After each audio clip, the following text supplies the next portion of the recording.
connection is running well. Your stage. Welcome. Thank you very much. It's highly appreciated, and unfortunate that I can't be with you in the room, but totally understandable. That's quite a distance to travel. But I have very fond memories of a trip to Rio that I had back in 2018 with one of my other clients, and I loved the energy that was on the streets of the city. So I hope you're all finding some time to maybe experience some of that while you're all together. Thank you very much for the introduction. It makes me realize that I probably need to update my LinkedIn profile by a few years. I've got a few more years experience in the industry now as well, and maybe some of these gray hairs will tell you that. So welcome everyone. I hope you're having a productive, energizing, informative session so far. I'm here to talk to you about brand and specifically about relevance and the relevance of branding as well. Relevance is a topic in the context of branding that we feel really passionate about at Profit, and I look forward to telling you a little bit more about it in this presentation. But as has already been said, I'm an executive creative director. I'm a partner based in Profit over in our London office as well. But I'll tell you a little bit more about us as a firm so you know why I'm here and what I'll be talking about. Give you a little bit of context as to who the heck are Profit and why we're here to even talk to you about brand. And then we'll get into the topic, what we mean by relevance, why we think brand is important, and how that might be relevant to you. So at Profit, we refer to ourselves as the uncommon growth company. And that's because we believe that with all the change that's happening in the world, all of this unprecedented change that we're seeing on a day-to-day basis, which sometimes feels overwhelming and pretty unprecedented in all of the context in which it shows, requires new ways of thinking to drive growth, which is what you as a business, what you as a brand are trying to do.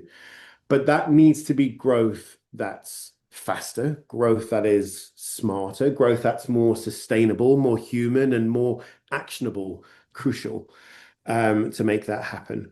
And over the last 30 odd years, Profit has been helping grow our clients' businesses, and really constantly evolving our own to meet the demands and needs of their businesses as well. The way that we do that is by combining what I call sort of business grade consulting. So actually Profit started as a market insights and kind of research agency, if you like. And from that evolved a real strength in brand positioning, brand strategy, proper, as I say, business grade thinking. And now what we've started to do over recent years is combine that with the creative strength and agility of an agency and the ingenuity and understanding that all of this needs to be delivered through an experience to a customer or a consumer, however you refer to them, to enable that growth to happen. So while many firms would maybe just execute on a strategy, we're built to sort of craft that strategy together and then push it through, drive it through into the work and how that manifests in market as well. So we provide those consulting services through brand building, through marketing strategies, organization and culture, business transformation. We're built to understand and then create future-ready outcomes as well. That's the theory. How that manifests is in the work that we do, which is what I wanted to show you next. And yes, it's another airline. It's JetBlue. It's not Lufthansa. But JetBlue is a brand that we're very happy to be working with over in the States. And that was a classic sort of rebrand project where we've now got 20 plus new planes in the sky adorned with the new design that we created. But back in Europe, in Switzerland, this is one of the three main telco brands that is present in the market, maybe less relevant to the team who is present in Brazil, but very relevant to the other week when I was in Switzerland. We've also worked with T-Mobile in the US, really positioning them in a way to push their next wave of growth. Thinking about that strategic positioning that I've been talking about, but how it executes in tangible, what we call growth moves and signature experiences as well. We've helped Formula E reposition themselves against the competition like Formula One. How do you take a small upstart like this, built around sustainability credentials, but still give it some edge as well? We've helped HRS in Germany, so close to your world as well. How they think about talking about themselves, how that brand actually manifests as well. A brand that I know is big in Brazil is Electrolux. And that was the trip that I was referring to. That took me to Rio and São Paulo. Is how they take their brand and make it relevant to an entirely global audience as well. And their sister company, AEG, was the one that we helped after that as well. A little bit more present in Europe and growing rapidly in China. We've also helped the likes of Abu Dhabi create more destination branding. So really trying to hone in the difference that Abu Dhabi brings. Why would you go there over Dubai? And activating that through a campaign called Experience Abu Dhabi. All the wonderful things that you can do in what's quite a small space, whether you're by the sea, whether you're in the dunes, and everything in between. But we've also helped banks. So MB Bank is in Vietnam. We help create their digital experience, their retail experience, as well as the identity and the strategic positioning too. And Poly, you might even have some of their technology in your offices after a merger and acquisition, those big sort of consequential moments in time for businesses. They turn to us at Profit to help guide them through that moment. And UBS, and this is a story that we'll be talking to you a little bit more in detail, that we've been supporting with over the last couple of years with some exciting strategic work and equally exciting brand positioning work as well. We do that across the world. We've got 15 offices, but crucially, we've got one P&L. So our teams are designed to collaborate around the world as we see fit to solve the problem that we're helping our clients with as well. So whether it's in Shanghai or Hong Kong or Dubai or Zurich or Munich or London or Atlanta or Chicago, San Francisco, and the list goes on. We're very well connected around the world to support and help each other to answer our clients' challenges as well. The last slide is before we get into some of the thinking is the origins of our thinking. So you may or may not have heard of someone called David Archer, and he really is a preeminent brand thinker, quite renowned in the US and beyond. He's our vice chairman still at Profit. And he is often referred to as the father of modern branding. So a lot more on the academic side. He's done a lot in lecturing, and he's done a lot to help shape the thinking and our thought leadership on brand, whether it's through his frameworks, his writing, the books of which you're seeing on the slide here as well. Now, his latest book has just been released. Of course, there has to be a little advert in here somewhere.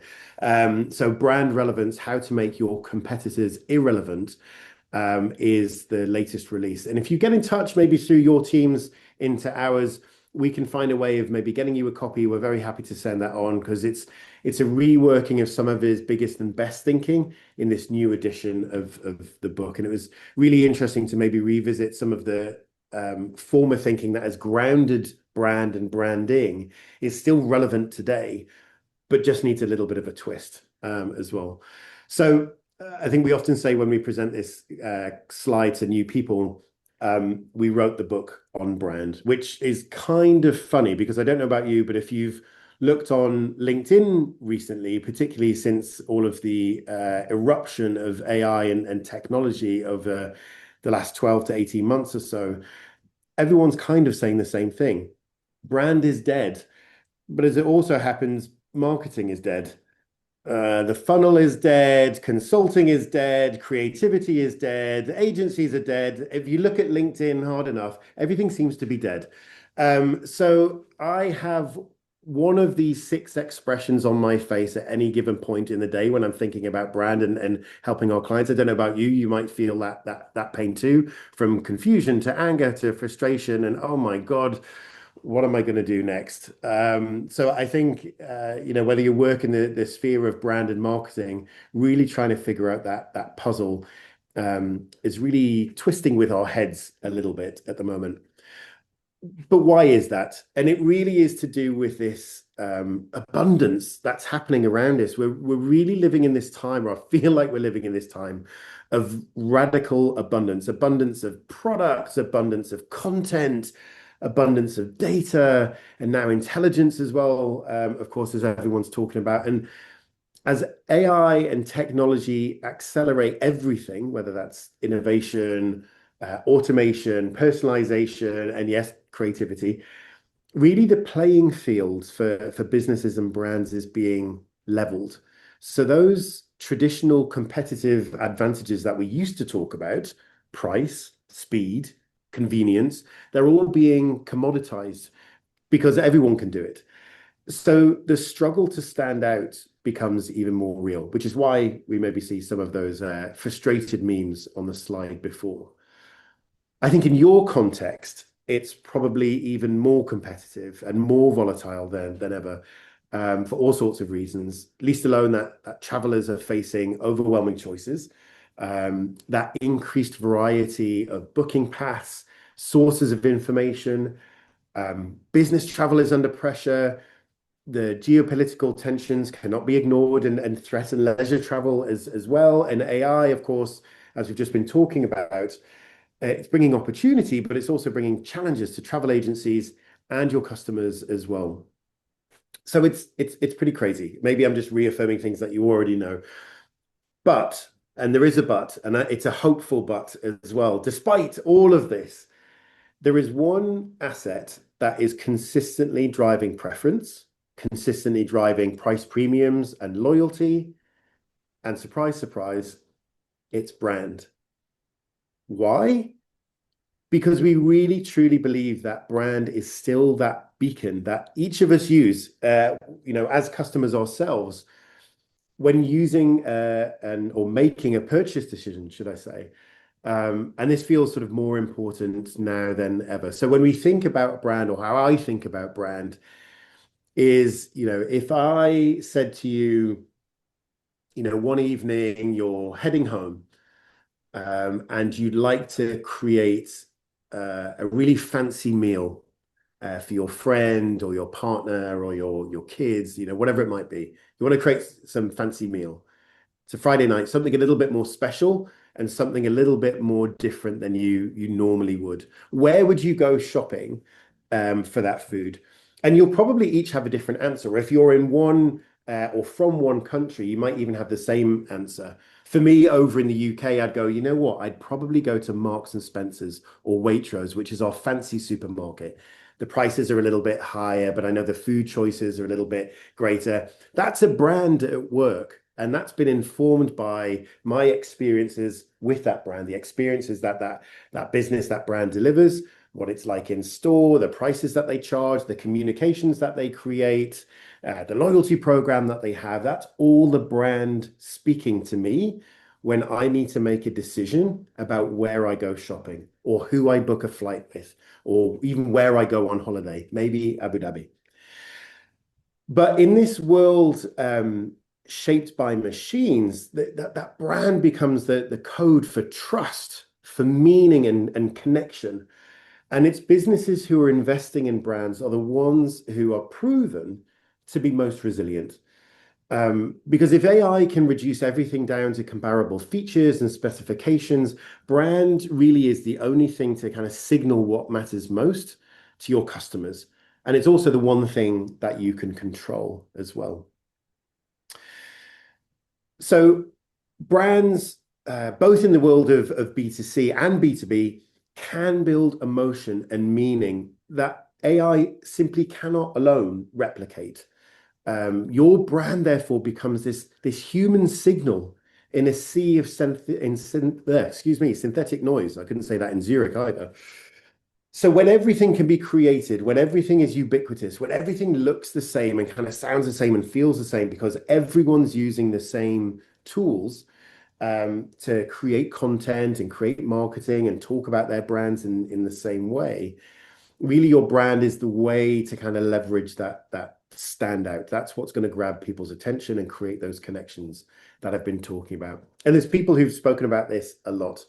There's a chap called Seth Godin, Rory Sutherland, all sort of preeminent brand thinkers as well. And they've long argued that brand is more about emotion and story than function. And that's something that technology just simply cannot replicate as well. But there are brands who are doing it better than others. Brands that are finding ways not just to survive in these really difficult, volatile times, but to thrive and also to grow. hence why we call ourselves the Uncommon Growth Company. And it's those brands who focus on relevance are the ones who are unlocking that uncommon growth as well. And it's those that are relentless in the pursuit of that relevance are the ones that are winning as well. So this isn't, a one and done. This isn't just saying, we've made our brand relevant and that's it. It's a continuous thing as well. And we feel that relevant brands are the ones that speak to people's hearts. They're making creative magic happen with an ability to inspire them, the way that they engage them, the way that they connect with them as well. Some of them are a lot more practical. They build their relevance through the ability to solve problems, maybe eliminate frustrations in the experience, and make people's lives easier. There's also some that achieve both, right? So that kind of intelligent and inspired, and they're the brands that really people, yourselves included, can't live without effectively. So that's what we think about when we're thinking about relevance. How do we know? Because we've measured it. So Profit's Brand Relevance Index, what we nickname the BRI, is a report that we've been producing over the last few years. And we track the way that brands earn customers' love and loyalty effectively. So it's measured the brands that have done it best for the last sort of 7 years or so. And this isn't just about relevance encouraging growth, it's really intensifying and accelerating it. So what we noticed in the data recently is that the top quartile of brands from one of our recent reports in sort of 23, 24, saw a 5-year average revenue gain that were 42% higher than the S&P 500. And then also in recent years, the leading relevant brands outperformed the total revenue gain in the S&P 500 by an astonishing 201%. So this isn't just us preaching about some nice theory and some nice words around brand relevance. We've studied it, we've looked at the data, we've derived frameworks, created principles, measured it, and created this report as well. So we know that it's effective. We know that it's important. But what does relevance tangibly mean? What does it actually look like? And this is what we think it's built on. Those that are being customer obsessed, that are being pervasively innovative, continue to innovate as well. They're distinctively inspired, and they're also ruthlessly pragmatic as well. And you get some of that language is that it's, you got to keep at this, you got to keep working at it. So relentlessly relevant brands are the ones that continue to inspire us and move us to action because they share those common characteristics. So being customer obsessed, starting with that deep empathetic understanding of your customers and being relentless about fulfilling their needs. So not necessarily only thinking about and talking about us, but wanting to know about them. It's not just about driving those sales, but it really is becoming an indispensable part of their lives. And when you start with the customer, everything else just flows off the back of that as well. Sounds obvious, a little bit more tricky to do in practice, but with a lot of the tools that are now available to us, the AI-powered tools and new technological advances give us the ability to understand customers better than ever. But they also need to be distinctively inspired. So these are the brands that are building those emotional bonds, the connections, creative impact, earning trust, and they often are ones that share the characteristic of fulfilling a larger purpose in people's lives, more kind of purpose-driven brands as well. And those who innovate, those who continue to innovate, don't rest on their laurels. Even if you're an industry leader or a brand leader, you push the status quo, you engage with customers in new and exciting and creative ways, and find ways to address their unmet needs, going back to being customer obsessed. And then the pragmatism piece is really around brands making sure that they're available when and where customers actually need them, right? That you're continuing to deliver consistent experiences and simply make life easier for the customers. That's when you start to win. And as I said, there might be some brands that do this more effectively than others, or they really anchor around innovation, or they're really good at kind of solving the everyday problems. We think the ones that are most effective and therefore have most impact and therefore drive growth are the ones that are thinking about these 4 dimensions of their brand all of the time. So I've got a few examples. Again, let's try and talk in intangibles here, so it's not just words on a slide in nice colors on a black background. you'll know Patagonia, right? And this is probably one of the most famous examples that people like me like to use when we talk around purpose-led brands, right? It's not just about selling outdoor gear. It's expressing a deep environmental ethos and concern for the world around us as well. So in a world of hyper-efficient commerce, e-commerce, AI-generated product descriptions, customers choose and continue to choose Patagonia because they believe in its values, that emotional connection, right? It's something I can have a bond with. So their bold decisions, like having campaigns around discouraging overconsumption or even suing the US government, they start to cut through the noise and make a difference, build a bond, and make people feel connected. No algorithm can fake that purpose.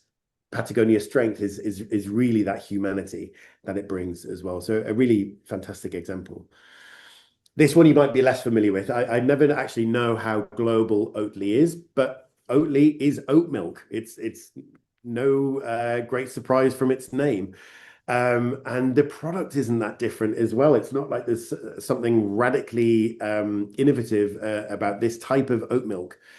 But how they've managed to differentiate themselves is quite impressive. This is where they lean into their brand expression to be a point of difference. It's using a quirky brand voice. It's a little bit rebellious. It's quite self-aware, and it's managed to create a huge cut through and almost like cult-like appeal, particularly over here. So while competitors can produce a carbon copy of oat milk, anyone can do that. Its sort of cultural identity and again, sort of where and how this brand shows up is quite impressive. So even with a similar taste and not entirely dissimilar price, although it does push up at the premium end, people stick with the original. So functional value can be matched, but the emotional resonance their brand is creating cannot. So again, another really good example of, in a different way, an oat milk brand, a product, is driving relevance. Duolingo is really impressive. And I told this story when I was in Zurich with the team. I know this brand quite intimately because I see my daughter trying to learn German on it and race to her bedroom every night to make sure that she's hit her learning goals. So the sounds that come with that app are very familiar to me. And it's because it uses AI to personalize its learning. But really, what makes it sticky through that amazing brand experience, the kind of nudge reminders to keep learning and keep at it as well, is the brand character. You sort of fall in love with this funny, cheeky, slightly chaotic little character. The tone comes through in every notification, the way they write on social, even how the chatbot responds as well. So the AI functionality is powerful in service of delivering a great customer experience, but it's the brand that's what people really remember, talk about, and share as well. So when AI happens, or the best AI moments happen, it's in service of a strong, consistent brand idea as well. So that's Duolingo. And yes, I know I might get some boos and hisses by talking about Airbnb, but they are doing a good job with their brand. So take that emotion away and just look at kind of how they're operating and showing up.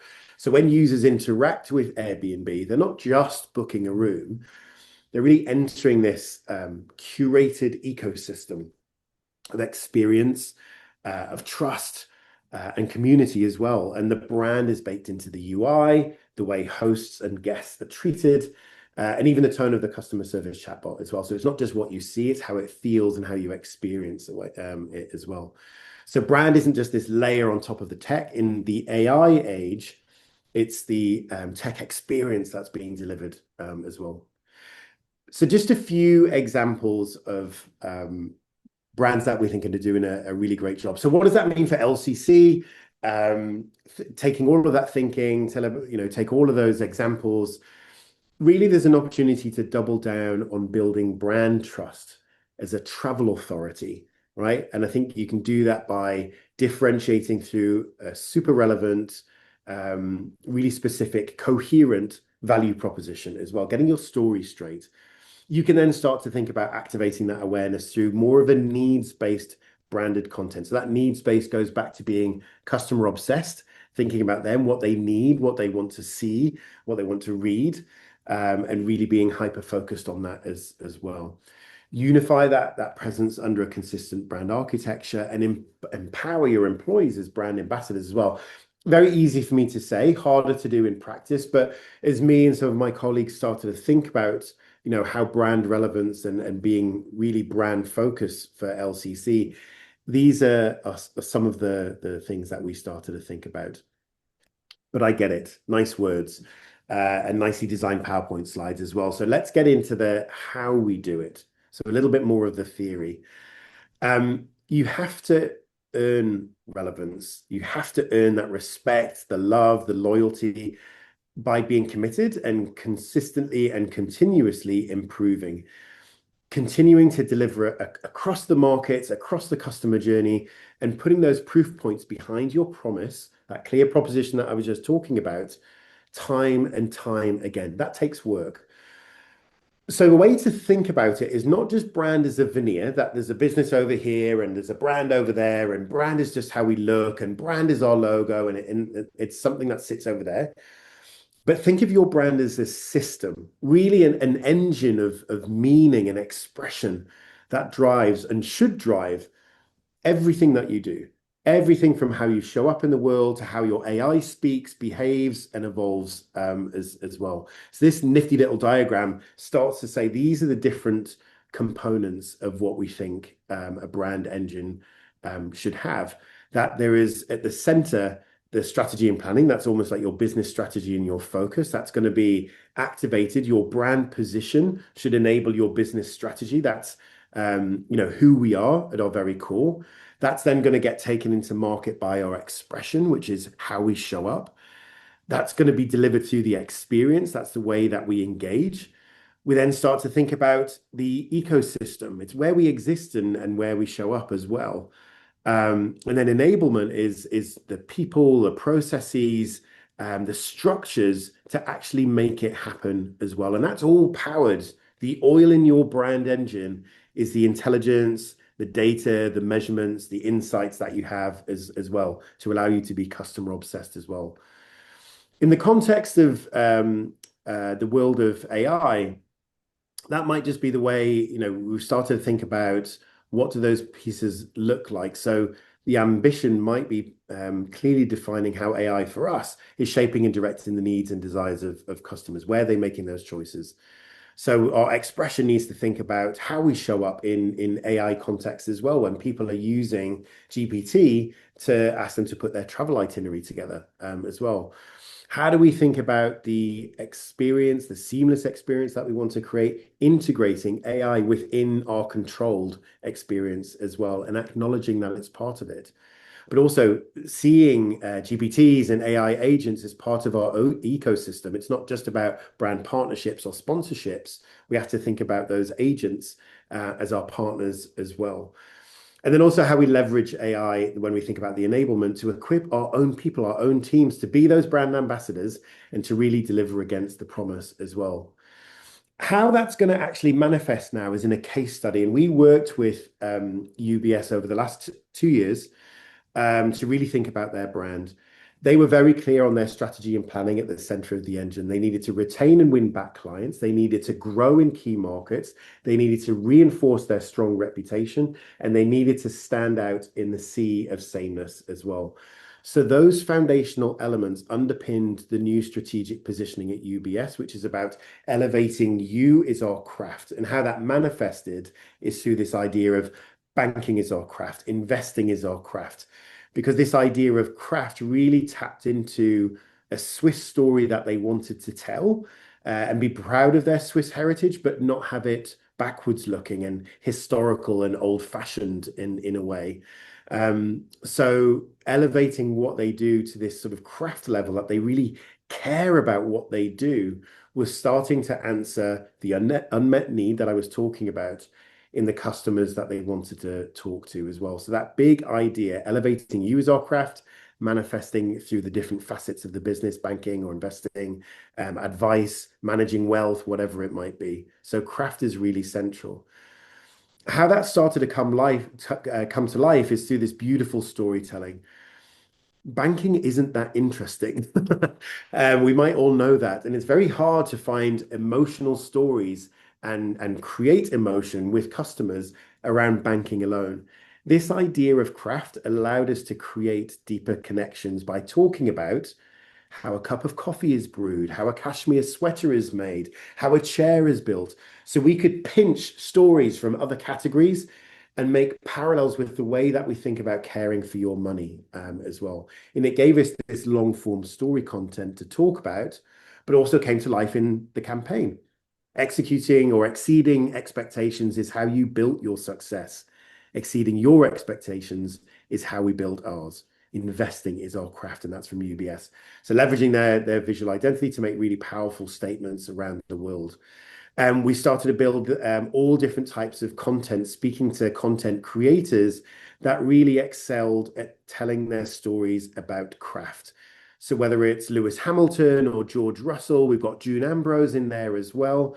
So The Craft Makers is a short series of films sharing stories of individuals who are modern masters of their craft. And this really helped elevate the awareness of UBS as a leader in the craft of banking through association with this idea of craft makers. That had led us on to create experiences. So this is the House of Craft, a very sort of exclusive, premium, closed door event, maybe just about 100 people all together on the topic of horology, right? Beautiful craft making in the world of watches.